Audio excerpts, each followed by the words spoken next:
لیکن میں آج کا جو سبجیکٹ ہے جس پہ میں نے بات کرنی ہے،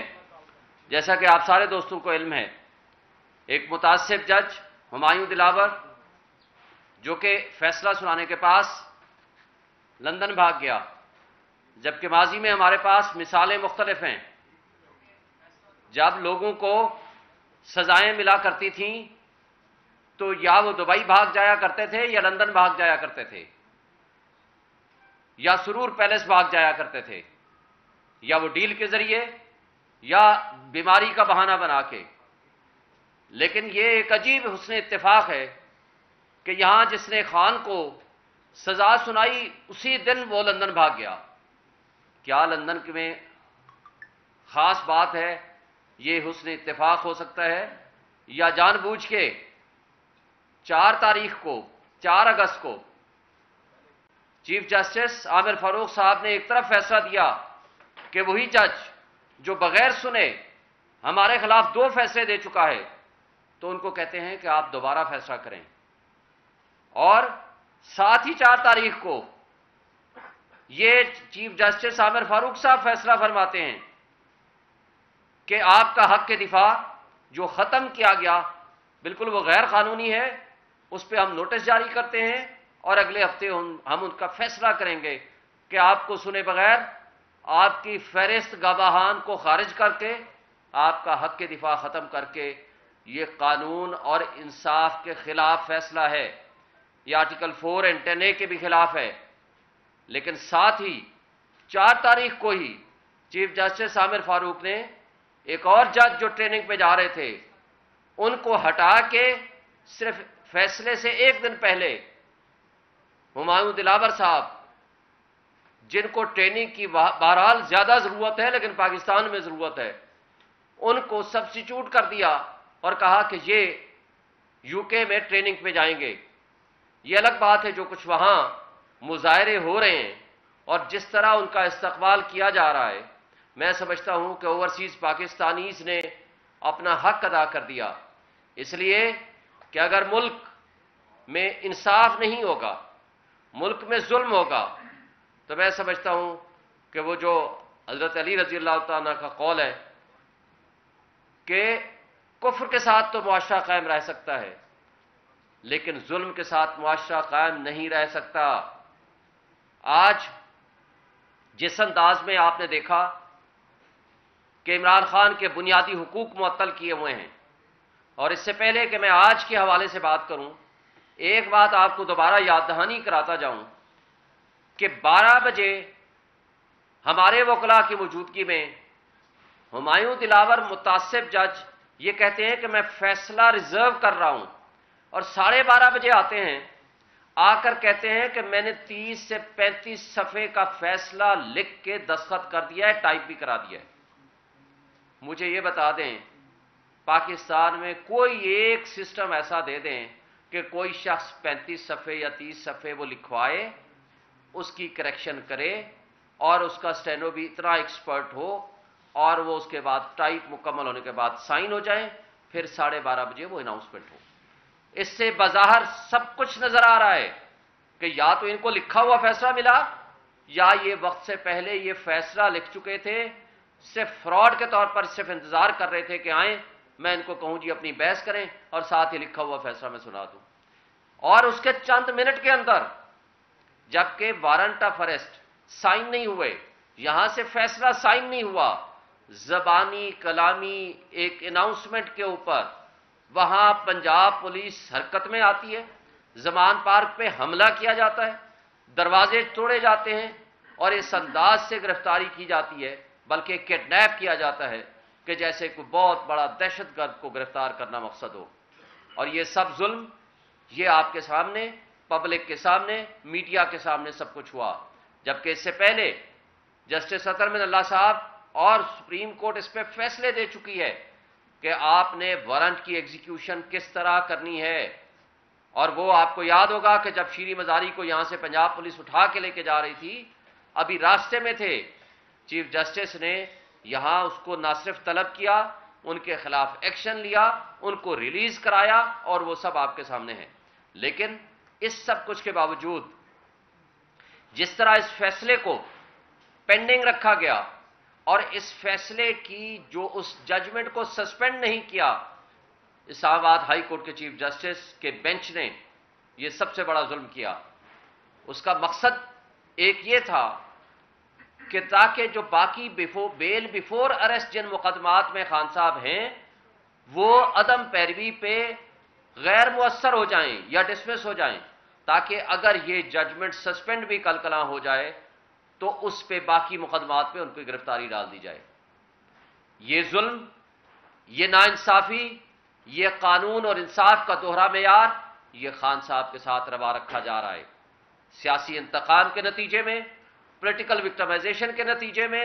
اور اداروں کی مداخلت کی وجہ سے یہ سب کچھ ہو رہا ہے،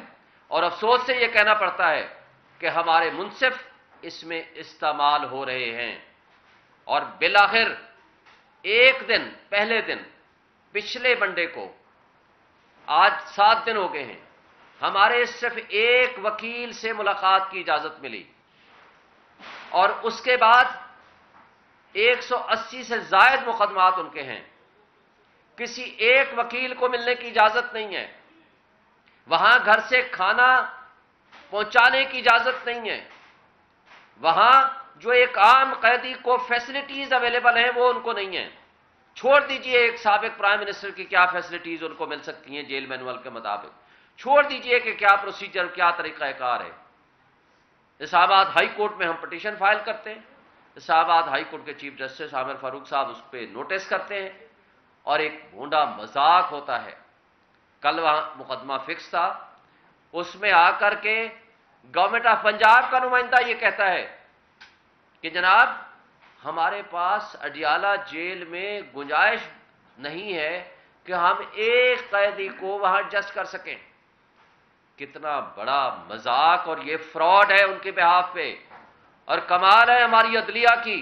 وہ کہتے ہیں اس موضوع پہ ذرا ریکارڈ پیش کریں، ہم بعد میں اس پہ فیصلہ کرتے ہیں۔ افسوس کی بات یہ ہے کہ اس متعصب جج کے فیصلے کو بھی آپ سسپینڈ نہیں کرتے، جس کے اندر لکھا ہوا ہے اڈیالہ جیل میں آپ رکھیں۔ آپ اس اڈیالہ جیل کے فیصلے کو کسی جج نے تبدیل نہیں کیا، تو کیا جیل سپرنٹینڈنٹس، گورنمنٹ آف پنجاب عدالتوں سے اور عدلیہ سے بالا تر ہے؟ کیا ادارے اب کنٹرول کر رہے ہیں ہماری عدالتوں کو؟ بڑے افسوس سے کہنا پڑتا ہے کہ اس فراڈ کے سامنے آنے کے باوجود اس لیے وہاں اٹک جیل میں رکھا ہے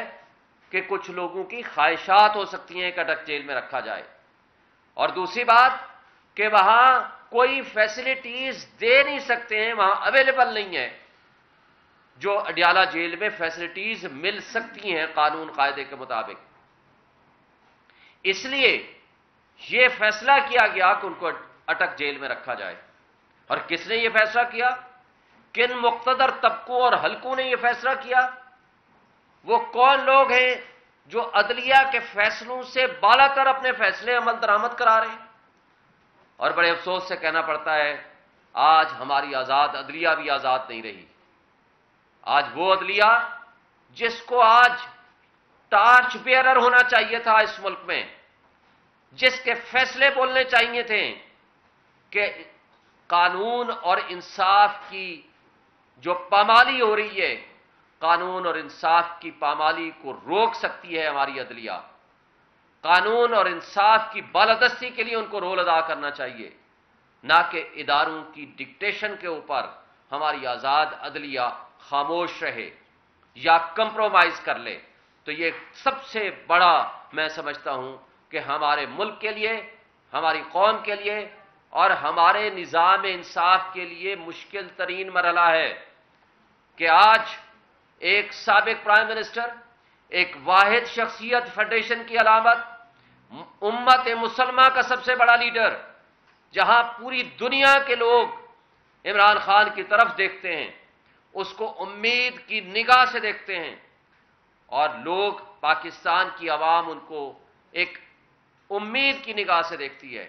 اور ان کے اوپر بھروسہ کرتی ہے، اور ان مقتدر طبقوں اور حلقوں اور اس کمپرومائزڈ متعصب جج نے، ہمایوں دلاور نے، ان کو ایک ون سائڈڈ ایکس پارٹی سزا دے دی۔ نہ صرف یہ ایک طرف کہتے ہیں شواہد نہیں لاتے، بھائی جب ہم کہتے ہیں لسٹ آف وٹنسز ہماری مقرر کرو، ہمارے گواہ آنے دو، وہ کہتے ہیں نہیں آنے دیں گے، ہم کہتے ہیں ہماری بحث سن لو، وہ کہتے ہیں نہیں کرنے دیں۔ اور عامر فاروق صاحب کے اوپر جب ہم نے نو کانفیڈنس کیا، اور اس کی ایک نہیں 20 مثالیں ہمارے پاس موجود ہیں، لیکن اس کے باوجود وہ کہتے ہیں نہیں، کیس بھی میں سنوں گا اور آپ کے پاس کوئی رائٹ آف ہیئرنگ بھی نہیں دوں گا۔ تو یہ قابل افسوس ہے، ہمارا ان سے بڑا احترام کا رشتہ ہے۔ ہم ان کو کہتے ہیں کہ اگر آپ انصاف نہیں کرتے تو آپ خدا را اس کیس سے اپنے آپ کو الگ کر لیجئے۔ آپ انصاف جو ہے وہ ہوتا ہوا نظر آنا چاہیے، لیکن یہاں انصاف کا قتل ہوتا ہوا نظر آ رہا ہے۔ گھر کا کھانا، سہولیات جو کہ ایک عام قیدی کو مل سکتی ہیں، وہ آپ دینے کو تیار نہیں ہیں۔ بھائی ہم وکیل پچھلے ایک ہفتے سے مستقل کوشش کر رہے ہیں، ہائی کورٹ کا آرڈر لے کر گئے ہیں۔ جب ہائی کورٹ کا آرڈر لے کے وہاں جیل سپرنٹنڈنٹ کے پاس جاتے ہیں تو کہتے ہیں نہیں ملنے دیں گے، جب واپس آتے ہیں تو پیچھے پتہ چلتا ہے 2 وکیلوں کے خلاف ایف آئی آر کٹ گئی، اور کہتے ہیں کہ جی یہ وکیل آئے ساری زندگی کوئی مقدمہ نہیں، یہ وکیل آئے اور پولیس والے کی وردیاں پھاڑ دی۔ بھائی یہ کمال ہے،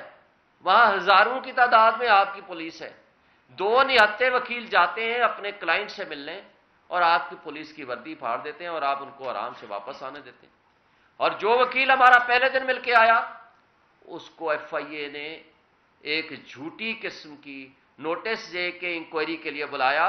اور اس کو 8 گھنٹے کے لیے محبوس رکھا، حبس بیجا میں رکھا، اور ان کو ایسے ایسے سوالات کیے کہ جو ہم کہتے ہیں کہ یہ ہمارے اخلاقی، قانونی اور آئینی جو ہماری ذمہ داریاں ہیں اس میں انٹرفیرنس کی ہے۔ پھر اس کے بعد جو ہمارے سینئر وکیل خواجہ حارث صاحب جو اس کیس کو لیڈ کر رہے ہیں توشہ خانہ کے کیس کو، پھر اس کو اگلے دن نوٹس کر دیا کہ آپ آئیں جی ہم آپ سے سوال کریں گے۔ بات یہ ہے کہ ایک متعصب شخص جس نے میڈیا کی موجودگی میں ایڈمٹ کیا ہے کہ یہ فیس بک پہ میں نے پوسٹیں لگائی ہیں عمران خان کے خلاف، یعنی میں نے مطلب ہے میں نے خود نہیں لگائی لیکن میرے ہی اکاؤنٹ سے کسی نے لگائی ہیں، تو بھائی ذمہ داری تو پھر آپ کی ہوگی نا کہ آپ بتاؤ کس نے وہ لگائی ہیں۔ اور اتنا عرصہ 2014 سے 2023 تک، 2017 تک یہ پوسٹیں لگتی رہیں یا اس کے بعد بھی، تو آپ نے 2023 تک وہ ڈیلیٹ کیوں نہیں کی؟ پورے میڈیا نے دیکھا، پورے وکیلوں نے دیکھا، لیکن اس سے تو نہ چیف جسٹس اسلام آباد ہائی کورٹ نے سوال کیا اور نہ ہی ایف آئی اے ان سے سوال کرتی ہے۔ لیکن سوال ہم سے پوچھا جاتا ہے کہ جی آپ بتائیں کہ ان کے فیس بک اکاؤنٹ سے اب ڈیلیٹ ہو گئی ہے تو کیسے ریکور کیا جائے؟ بھائی ریکور کرنے کا طریقہ آپ کو ہے، آپ ان کا موبائل لیں فورنزک کرائیں، آپ فیس بک مینجمنٹ کو لکھیں، 90 ڈیز ٹائم ہوتا ہے ان سے ریکور کرنے کا، آپ وہاں سے کرائیں۔ لیکن وہ کہتے ہیں نہیں ہم ایسا نہیں کریں گے، اس لیے نہیں کریں گے کہ ان کو اس سے مقصد کچھ اور ہے، مقصد ان کا یہ ہے ہی نہیں کہ وہ فیئر انویسٹیگیشن کریں۔ اور اس کے ساتھ 180 سے زائد مقدمات ہونے کے باوجود مجھے بتائیں ہم انسٹرکشنز کس سے لیں؟ ہم کس اپنے کلائنٹ سے انسٹرکشنز لیں اور ہم مقدمات کی پیروی کریں؟ الیکشن کمیشن میں پٹیشنز ہیں، high court Lahore high court میں ہیں، اسلام آباد ہائی کورٹ میں ہیں، نچلے والی عدالتوں میں ہیں، ہم کس سے پوچھیں؟ مجھے، ہمارے وکیلوں کو، کسی کو اجازت نہیں ہے۔ اور ہائی کورٹ نے کل فیصلہ کیا اور آج 1 بجے کے بعد ہمیں ملا اور ہمیں بتایا گیا ہے کہ 2 بجے سے پہلے آپ آئیں گے تو آپ کی ملاقات کا وہ بھی چانس ہے، but subject to approval of jail superintendent. بھائی جیل سپرنٹنڈنٹ تو پہلے آلریڈی انکار کر چکا ہے، تو ہمیں پھر اس جو اصل ہمارا مقدمہ ہے وہ تو یہ ہے کہ ڈیالہ جیل آپ شفٹ کرو۔ نمبر 2، آپ ہمیں اجازت، قانون دیتا ہے، جیل مینول دیتا ہے کہ بھئی ہم جب چاہیں جا کر وکیل مل سکتے ہیں۔ ہمارے لیے تو کوئی جیل سپرنٹنڈنٹ کی اجازت نہیں ہے، ہر کسی کو یہ اجازت ہے، ریلیٹیوز کو، فرینڈز کو، کوئی دہشت گردی کے مقدمے ہو، کوئی قتل کے مقدمے ہو، جس بھی مقدمے میں ہو، اس کو قانون اجازت دیتا ہے، آئین اجازت دیتا ہے کہ وہ جا کر اس سے ملے اور اس کو اپنے ملنے کا حق حاصل ہے۔ لیکن نہیں ملنے کا حق تو عمران خان کو حق نہیں ہے، نہیں ملنے کا حق تو ہم سب وکیلوں کو ملنے کا حق نہیں ہے۔ کیا ہم یہ بے آئین ملک میں رہ رہے ہیں؟ کیا ہمارے ملک میں قانون اور آئین کی کوئی گنجائش نہیں ہے؟ کیا عدلیہ ہماری اتنی کمپرومائز اور اتنی کمزور ہو چکی ہے کہ ان کے پاس اپنے فیصلوں کو عمل درآمد کرنے کے لیے ان کے پاس طاقت اور پاور نہیں ہے؟ لیکن ایک بات میں واضح کر دوں کہ عمران خان آج بھی فولاد اور چٹان کی طرح ڈٹ کے کھڑا ہے. تمام تر اس فاشسٹ ان حکومتوں اور اداروں کی حرکتوں کے باوجود اور ان کے اس طرح کے غیر آئینی اور غیر قانونی اقدامات کے باوجود، اور نہ وہ ملک سے بھاگا، اس کے اوپر قاتلانہ حملے ہوئے، نہ وہ لندن گیا، نہ وہ دبئی گیا، اور نہ انشاءاللہ وہ آئندہ اس طرح حرکت کرے گا، نہ جائے گا. عوام آج بھی پی ٹی آئی کے ساتھ کھڑی ہے، عمران خان کے ساتھ کھڑی ہے، اور عوام کا جو فیصلہ ہے فری اینڈ فیئر الیکشنز، ہم یہ مطالبہ کرتے ہیں کہ وہ ہونا چاہیے، ود ان ٹائم ہونا چاہیے، اور تاکہ عوام اپنے فیصلے اپنے ہاتھ میں لیں. ایک سٹرانگ ڈیموکریٹک گورنمنٹ آئے گی تو ہمارے معاشی مسائل حل ہوں گے، اور نہ صرف معاشی بلکہ ہمارا ملک ترقی کرے گا. ورنہ جس انداز سے امپورٹڈ حکومت لائی گئی تھی، آج سائفر لیک ہونے کے بعد یہ بات ثابت ہو گئی کہ عمران خان نے ایبسلیوٹلی ناٹ کا نعرہ لگا کر اقتدار سے ہٹ کر عزت کمائی، اور جن لوگوں نے پی ٹی ایم کی جماعتوں نے بیگرز آر ناٹ چوزرز کا نعرہ لگا کر اس ملک میں جو ظلم روا رکھا اور اقتدار لیا، آج وہ سرنگوں ہوئے اور ان کے سامنے سائفر کے کنٹینٹس سامنے آ گئے ہیں، اور سب کو یہ پوری دنیا کو سمجھ آ گیا ہے کہ کس طرح یہ حکومت الٹی گئی تھی اور کس انداز اور کس طرح سے وہ لوگ یہاں قابض ہوئے تھے. آج اس فاشسٹ حکومت کا آخری دن تھا، یعنی ان کے پرائم منسٹر صاحب کا، باقی تو 2 دن پہلے چلے گئے تھے. میں سمجھتا ہوں کہ یہ آج کم سے کم ہمیں اس حد تک چھٹکارا حاصل ہوا ہے، اور ہم امید رکھتے ہیں کہ اگلے فری اینڈ فیئر الیکشن کرائیں. اور ان کے دوغلا پالیسی آپ دیکھیں، سینسز کا بہانہ کرتے ہیں. 30 اپریل کو وہ ختم ہو گیا اور انہوں نے اس وقت نوٹیفائی نہیں کیا، نہ سی سی آئی کی میٹنگ بلائی. کیا کیا؟ اپنے اقتدار کے اختتام کے چند دن پہلے سی سی آئی کی میٹنگ بلائی اور اس میں فیصلہ کیا کہ جناب آپ اس میں نئے سینسس کے مطابق ہم الیکشن کرائیں گے. اب نئے سینسس کا مطلب کیا ہے کہ آپ 4 مہینے، 5 مہینے، 6 مہینے، 7 مہینے کے لیے الیکشن کو بھول جائیں. اور مقصد کیا ہے کہ عمران خان کی مقبولیت، کہ اس کو آج لندن پلان اور لیول پلینگ فیلڈ جو کہا جاتا تھا، اس سب کچھ کے باوجود کہ عمران خان جیل میں ہے، لیکن ایک شخص جو 50 روپے کا اسٹامپ دے کے یہاں سے گیا تھا لندن، آج تک وہ واپس نہیں آیا. اس کا سگا بھائی پرائم منسٹر، اس کے نامنیز آج پنجاب میں بیٹھے ہوئے ہیں. ووٹ کو عزت دو کا نعرہ اس نے دفن کر دیا اور اسٹیبلشمنٹ کے گود میں جا کر بیٹھ گیا. اس کے باوجود اس کو ہمت اور جرت نہیں ہے کہ یہاں عوام کا مقابلہ کر سکے اور یہاں پاکستان میں قدم رکھ سکے. لیکن اس سب کچھ کے باوجود آج ہم بجا طور پر سمجھتے ہیں کہ آئین 90 ڈیز کے الیکشن کا کہتا ہے، کوئی اور طریقہ کار کسی طریقے سے بھی یہ کرنے الیکشن کا التوا کرنے کی کوشش ہوئی تو ہم اس کی مزاحمت کریں گے. ہم سمجھتے ہیں کہ آئین کی بالادستی ہونی چاہیے، قانون کی حکمرانی ہونی چاہیے، عدلیہ کو اپنے آزادانہ فیصلے کرنے چاہیے.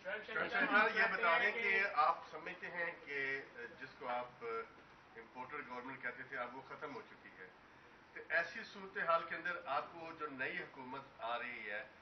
کاکڑ صاحب نئے پرائم منسٹر آ گئے، تو امید آپ کو ہے یا آپ سمجھتے ہیں کہ ویسی صورتحال رہے گی جو 9 مئی کے بعد اب تک آپ کے ساتھ؟ دیکھیں، آپ کا سوال بڑا امپورٹنٹ ہے. سب سے پہلے تو کاکڑ صاحب کی کارکردگی اور اس کا کردار ثابت کرے گا کہ کیا وہ محسن نقوی کی پیروی کرنا چاہتے ہیں یا وہ آزادانہ کیئر ٹیکر پرائم منسٹر جس کی ذمہ داری صرف یہ ہے کہ وہ فری اینڈ فیئر الیکشن کرائے، اس کی نظر میں تمام پولیٹیکل پارٹیز کو مواقع ملیں، لیول پلینگ فیلڈ ہو اور کسی کے ساتھ ظلم اور ناانصافی روا نہ رکھی جائے. یہ وقت ثابت کرے گا کہ کیا وہ تاریخ میں ایک متعصب، ایک پرائم منسٹر کے طور پر اور ایک غلط پرائم منسٹر کے طور پر اپنا نام لکھوانا چاہتے ہیں، یا ایک بہتر نامور قسم کے پرائم منسٹر کے طور پر اپنا نام لکھوانا چاہتے ہیں، یہ آج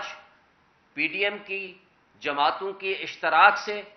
اور راجہ ریاض جو سو کارڈ اپوزیشن لیڈر جو خود سوالی تھے، جن کے پاس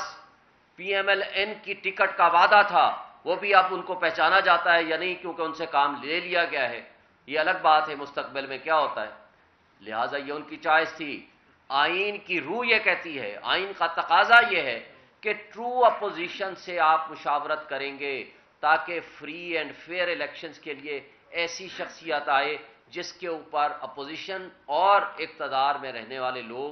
وہ اس پہ ٹرسٹ کریں۔ لیکن ہم سے پی ٹی آئی سے کوئی مشاورت نہیں ہوئی، جو کہ آئین کی اصل روح یہ کہتی ہے، اور ہم سے کسی قسم کی کوئی کنسلٹیشن نہیں ہے۔ یہ وقت اور ان کا کردار اور ان کا فیوچر کی کارکردگی یہ ثابت کرے گی کہ وہ تاریخ میں غلط نام سے پہچانے جائیں گے یا ایک اچھے نامور شخصیت کے طور پر سامنے آئیں گے۔ یہ وقت اور تاریخ فیصلہ کرے شعیب گی۔ صاحب یہ بتائیے گا کہ ایک طرف آپ بتا رہے ہیں کہ آپ کو ملنے نہیں دیا جا رہا، دوسرا ہم دیکھ رہے ہیں کہ لوور کورٹ سے عمران خان صاحب کی جو ضمانتیں ہیں وہ خارج ہو رہی ہیں، لاہور سے بھی، یہاں پر احتساب عدالت سے بھی، تو آگے کیا ہے؟ کیا اس طرح کے آئین ایک بندہ جو جیل میں ہے اس کو ضمانتیں خارج ہو سکتی ہیں؟ دیکھیں یہ آپ کی بات بڑی امپورٹنٹ کوشچن ہے۔ سپریم کورٹ میں یہ آپ کو پتہ ہے 3 دن پہلے کیس تھا کہ جب آپ کنفائنمنٹ میں ہیں، بیانڈ کنٹرول ہے آپ کا حاضر ہونا، غیر حاضری پہ ضمانت کا خارج ہونا کسی صورت ہو نہیں سکتا۔ لیکن بڑے افسوس کی بات ہے سپریم کورٹ کے 3 ممبر بینچ اس ضمانت کو ایکسٹینڈ کرتے ہیں کہ ان کو گرفتار نہیں کیا جائے گا، جبکہ نیب کورٹ کے سنگل جج اور لاہور کے ایک سنگل جج لوور کورٹ کے وہ یہ کہتے ہیں کہ نہیں جی